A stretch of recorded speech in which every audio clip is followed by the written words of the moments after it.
Prophet of humanity, the inspirational life of Baba Amte. I sought my soul, but my soul I failed to see.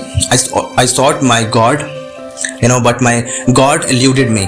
I sought my brother, and I found all three, inscribed on the walls of Anandwan hospital. A ray of light in the darkness, in the heart of India, where despairs once ruled, over thousands of forgotten lives, right? One man dared to dream. His name was Murlidhar Devidas Amte, lovingly, known to the world as Baba Amte, right? He was not born a saint. He was an ordinary man, who saw extraordinary pain and decided to change it. One rainy night, as the Baba Amte carried a can of night soil on his head, he saw a horrifying sight. A leprosy patient lying helplessly in the mud, right? So the man's body was ravaged. His fingers were gone, his face disfigured. Baba was terrified. He threw a cloth over the man, and ran away. But that moment haunted him forever. He realized his fear was not just of the disease. It was a fear of humanity itself. And then came the awakening, right? He told himself that, where there is fear, there is no love. And where there is no love, there is no God. I must vanish this, fear from my mind, right? So that was the turning point, the birth of Baba Amte. The man who would, decide, who would, dedicate himself, dedicate his life to those the world has abandoned. A man who chose compassion over comfort. Born into a wealthy Brahmin family in Maharashtra, young Murlidhar could have lived a life of luxury. His father was powerful Jagirdar, right? Jagirdar, okay. But even as a child, he defined the barriers, of caste and ate with Harijan servants, right? He was fearless, during the Quit India movement. He even fought against British soldiers. Mahatma Gandhi, deeply impressed, called him Abhay Sadhak, a seeker of fearlessness.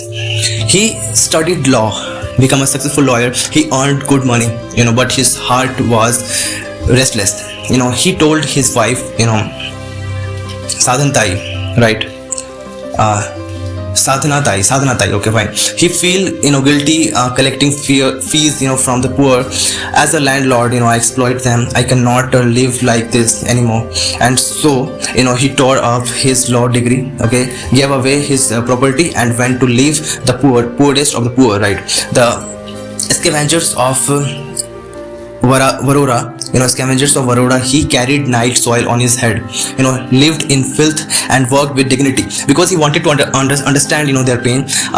That was the beginning of new chapter, a life of servants, courage and love, right? So the birth of Anandwan, the forest of joy in 1951, with only 14 rupees, in his pocket, 25 acres of barren land, a cow and 6 leprosy patients here, Baba Amte founded the Maharogi Seva Samiti at Varora.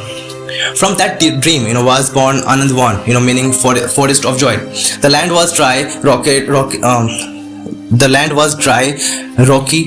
and lifeless. But with faith and determination, Baba and his team, turned it into a green paradise. Today Anandwan is not just a village; it is the life of. It is a living symbol of hope. Here the peoples once rejected by society have become farmers, carpenters, tailors and masons, okay, and engineers, right? Here those once called untouchable are now self-reliant and respected.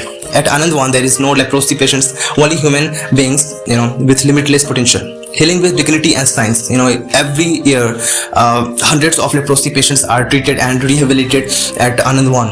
Baba's son here, Dr. Vikas Amte, leads the hospital where not only leprosy patients but also the blind, deaf and differently abled are given new life. They are trained in crafts, music and agriculture, not to be dependent but to stand tall with dignity. The school for the blind, Prakasachi Shala, School of Light that we called, is run almost, entirely by the blind teachers. The orphanage Gokul, was built after Baba rescued an abandoned, baby that we call Dharati, okay. That single act of love grew into a home for countless children. This was makes, Anandwan different. It is not just charity, it is empowerment. building a model for rural India.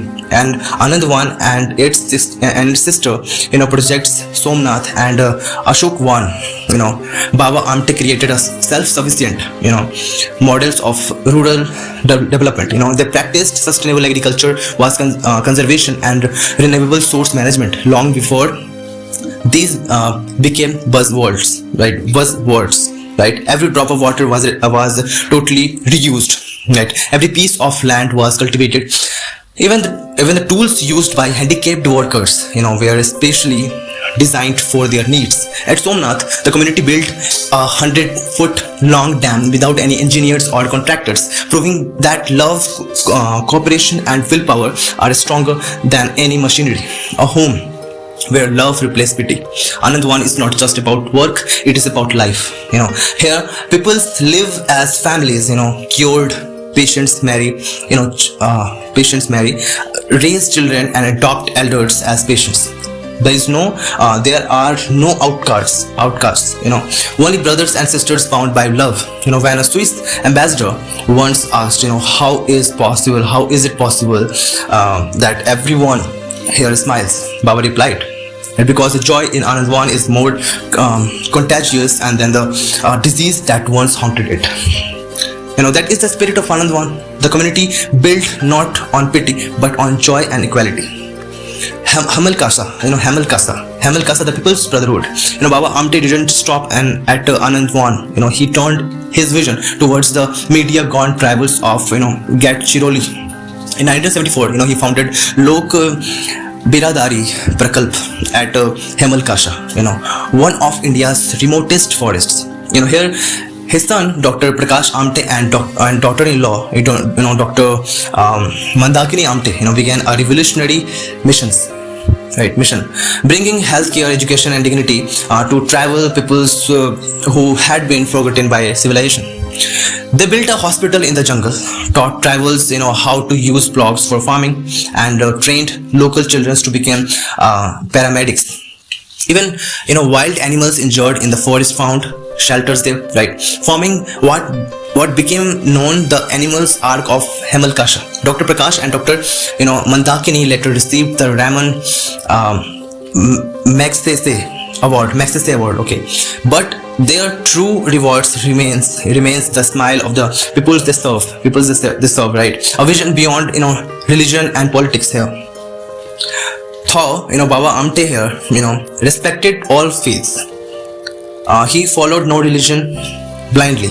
He believed that God is found in service, not in temples. He once said, religion should unite peoples, not divide them. Humanity is my religion.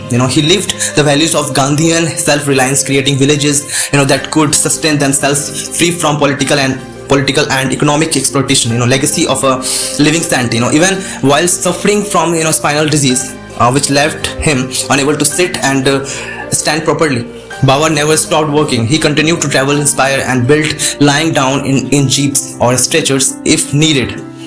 His body was weak, but his soul was unstoppable. He once said, they have lost the battle against disease but have won the war of life. Indeed, the people of Anandwan and Hemalkasa, the once forgotten, once rejected, are now symbols of what love, courage and faith can achieve. A lesson for us all, for us all here. Baba Amte showed the world that real revolution begins with compassion. He proved that one man with pure heart and a fearless mind can transform thousands of lives. He was not just a social worker, he was a prophet of humanity, a builder of new India and messenger of love. I cannot carry the heavy cross that Gandhi, Martin Luther King or Damien carried. Baba once said, but can't I walk in the shadow of that cross.